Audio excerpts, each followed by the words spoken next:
Welcome to CAN, Caribbean Affiliate News. My name is Siobhan Gobin. Here are the stories that we're following today, September 4th, 2013. In the news from the Caribbean, HSBC pulls out of the Bahamas. Suriname takes over leadership of reunited UNISUR. In Guyana, 70 doctors who recently completed training ready for deployment. And the Venezuelan Navy concerned about Guyana's actions report. Details on these headlines and more when we return.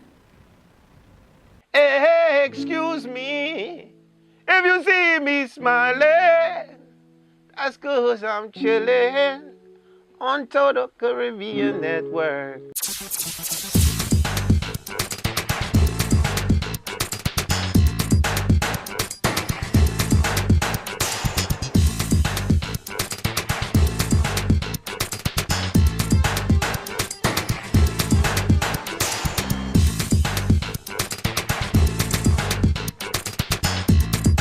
It's your boy Wyclef John, man, and I'm chilling, man.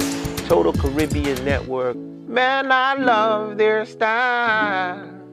Whoa, whoa, whoa, whoa, whoa, whoa.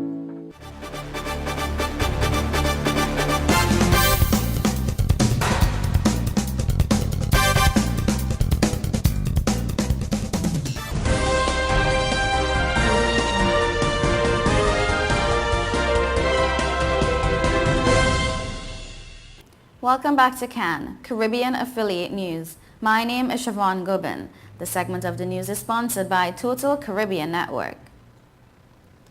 A decision by HSBC to exit the banking market in the Bahamas in no way indicates deficiencies on the part of the Bahamian financial services environment, according to the Minister of Financial Services. Responding to an announcement by the Hong Kong and Shanghai Banking Corporation Limited that will close its Nassau operation by year-end 2014, Ryan Pinder said he would not be surprised if the decision came as part of an overall strategic review of the company's presence in the Caribbean region following the revocation of one of its branch banking licenses by the Cayman Islands Monetary Authority earlier this year. In a release issued, HSBC stated, and I quote, "As part of its ongoing strategic review of all group businesses, HSBC has decided to exit the banking market in the Bahamas through the closure of the Nassau branch of the Hong Kong and Shanghai Banking Corporation Limited. The closure of this small non-core operation, which is subject to regulatory approval, is expected to be completed by year-end of 2014. The company directed media queries to HSBC Bahamas Chief Executive Officer Peter Waterhouse. Up to press time, Waterhouse did not return any calls. Pinder said that he was not informed of the decision to close prior to the announcement being made. However, he added that as far as he was aware, the operation was a very small back office, and while he does not have exact figures, he believes it may impact only around 5 staff members. It is not clear if any Bahamians would be impacted. In February of this year, HSBC saw its banking license revoked in the Cayman Islands for the local branch of HSBC Mexico.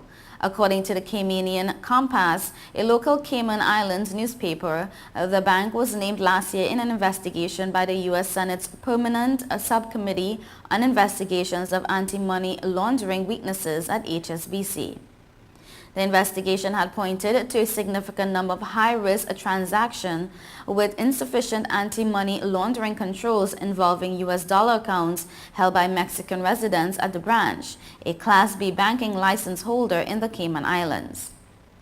In a decision notice dated February 27, 2013, the Monetary Authority set out its decision to revoke the Category B banking license held by HSBC Mexico.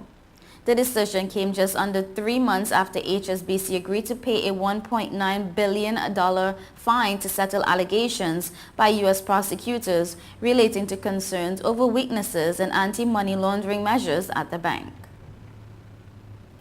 In the news from Suriname, unity within the Union of South American Nations was restored on Friday at the summit of the South American government leaders in Paramaribo, Suriname, with the return of Paraguay to the regional bloc after a suspension of more than a year.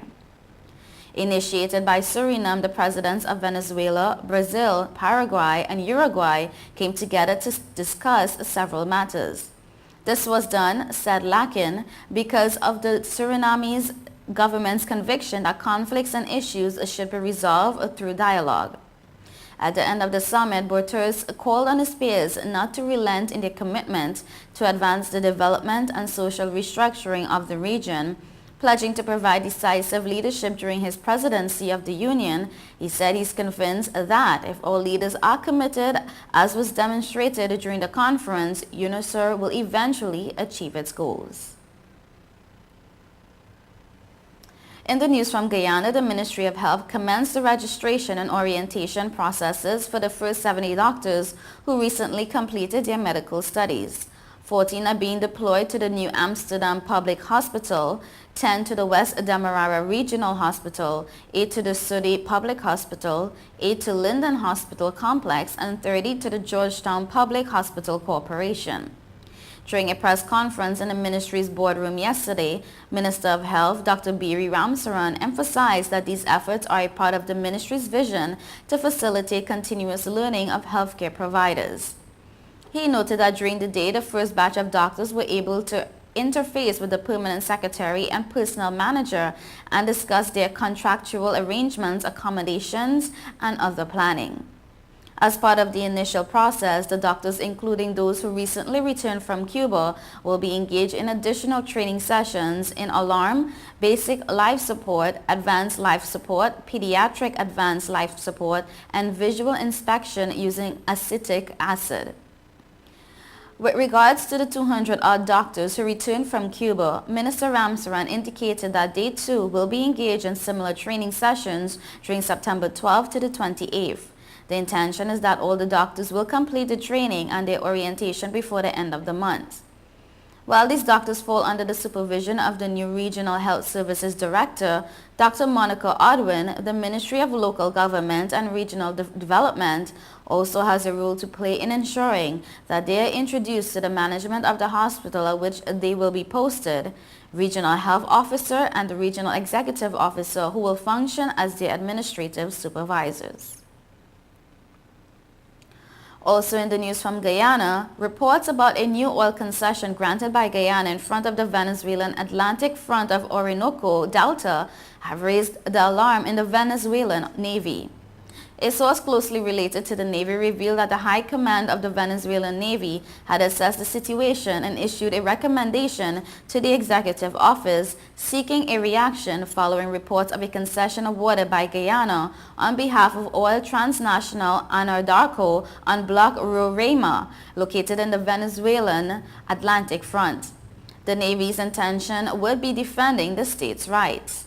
The source revealed that the Navy was concerned about the way this issue is being tackled, namely Venezuela's claim over the Essequibo and its silence over multiple actions carried out by Guyana in the area, despite the fact that Venezuelan Defense Minister Chief Admiral Carmen Melendez belongs to the Navy. Moreover, the spokesperson, who asked not to be named, denounced that the Venezuelan Navy stopped patrolling the waters of the disputed area and part of the Venezuelan Atlantic front except for the Delta platform. The source also remarked that some officials at the Venezuelan Foreign Office were worried about this issue, particularly in the border division, notwithstanding Foreign Minister Elias Wa has ignored their recommendations.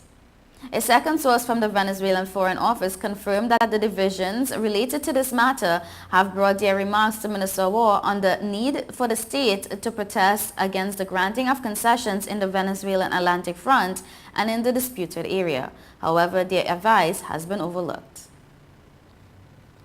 You're watching Caribbean Affiliate News. We will be right back.